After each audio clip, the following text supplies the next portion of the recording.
जब आप न्यायों की पुस्तक 6 उसकी 12 से 15 आयत में पढ़ते हैं तो लिखा, यहोवा के दूत ने दर्शन देके कहा, हे शूरवीर सूरमा, यहोवा तेरे संग है।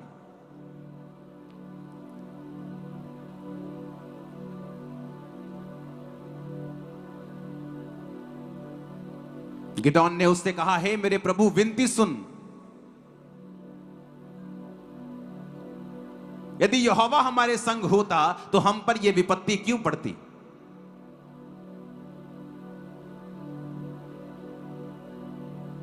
और जितने आश्चर्य कर्मों का वर्णन हमारे पुरखा ये कहकर करते थे, क्या यहोवा हमको मिस्र से छुड़ा नहीं लाया तो वो कहां रहे। अब तो हमको यहोवा ने त्याग दिया और मिधानियों के हाथ में कर दिया है। यहोवा ने उस पर दृष्टि करके कहा, अपनी इसी शक्ति पर जा, तो इस्राएलियों को मिधानियों के हाथ से छुड़ाएगा। उसने कहा, हे मेरे प्रभु विनती सुन, इस्राएल को मैं कैसे छुड़ाऊं। देख, मेरा कुल मनुष्य में सबसे कंगाल है और मैं अपने पिता के घराने के में सबसे छोटा हूं। आपके पास पिक्चर्स थी शायद, आई थिंक। अपने पड़ोसी को बोलो, गिदोन की बात को ध्यान से सुन।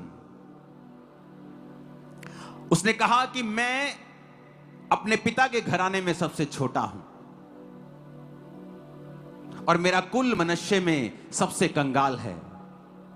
और वचन कहता है कि जब परमेश्वर गिदोन को दर्शन देता है, वो उस समय गेहूं को बचा रहा था, एक जगह छुपा रहा था गेहूं को, क्योंकि पलिश्ती लोग आकर गेहूं चुरा के लेके जाते थे। उनकी मानसिकता को बहुत छोटा कर दिया गया था, उन पर अटैक कर करके, उनको प्रताड़ित करने की कोशिश करके उनको बिल्कुल सप्रेस कर दिया गया था।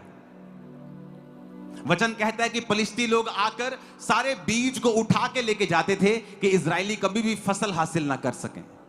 और वचन कहता है कि जब वो एक कुंड में गेहूं को छुपा रहा था, उस समय दूत उसको कहता है, हे शूरवीर सूरमा, यहोवा तेरे संग है, मैं तेरे द्वारा इस्राएलियों को छुड़ाऊंगा। उसने कहा, मेरे द्वारा तू कैसे छुड़ाएगा, मेरा कुल मनुष्य का है, हमारे कुल में मैं सबसे कंगाल हम हैं। यानी ये कुल की बात हो रही है, एक गोत्र की बात हो रही है। वो कह रहा है कि एक ये गोत्र है ना जो हमारा, इस गोत्र में जो सबसे कंगाल आदमी है वो मैं हूं। जो मेरा कुल है ना, जो मेरा परिवार है, वह हमारे मनुष्य गोत्र में सबसे कंगाल है। और कहता दूसरी बात, मैं अपने परिवार में सबसे छोटा हूं। यानी प्रभु तुझे गलती लग गई है, क्योंकि तूने इस इजराइल के सबसे छोटे व्यक्ति के साथ संपर्क किया है। क्योंकि एक तो हमारा कुल मनुष्य में सबसे कंगाल है, और दूसरा मैं अपने पिता के घराने में सबसे छोटा हूं। तो तुझे गलती लग गई है परमेश्वर। तू किसी ऐसे व्यक्ति के पास जा जो कोई शानदार हो, जो ऊंचा लंबा हो, तगड़ा हो, अच्छा पढ़ा लिखा आदमी हो, थोड़े पैसे वैसे वाला हो कि लड़ने में उसको जरूरत पड़ेगी कि पैसा थोड़ा सपोर्ट हो, उसके पास थोड़ा बिजनेस करता हो।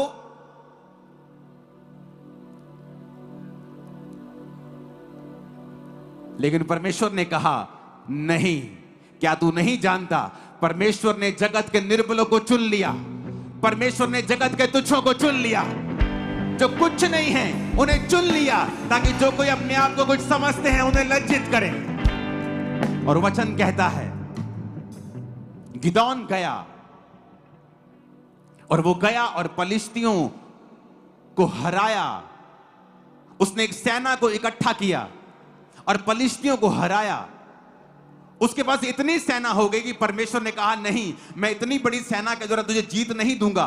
और उसने फिर 300 व्यक्तियों को बड़े तरीके के साथ चुना और फिर पलिश्तियों को हराया। उसमें भी परमेश्वर ने कहा, मैं तुम्हारे बल के द्वारा तुम्हें जीत नहीं दूंगा, लेकिन सिर्फ 300 व्यक्तियों के द्वारा तुम्हें जीत दूंगा। वो बार बार आपको मैसेज करता रहा है परमेश्वर, पुराने नियम से लेकर नए नियम तक, कि मैंने जगत के सबसे छोटों को, सबसे तुच्छों को, सबसे लाचारों को चुन लिया है। लाचार रखने के लिए नहीं, बल्कि टॉप के ऊपर लेके जाने के लिए। तैयार रहो टॉप पे जाने के लिए, ये बुलाहट है तुम्हारी। नहीं आमीन खड़कने वाले चाहिए मेरे को चर्च, आमीन ऊंचे चाहिए चर्च।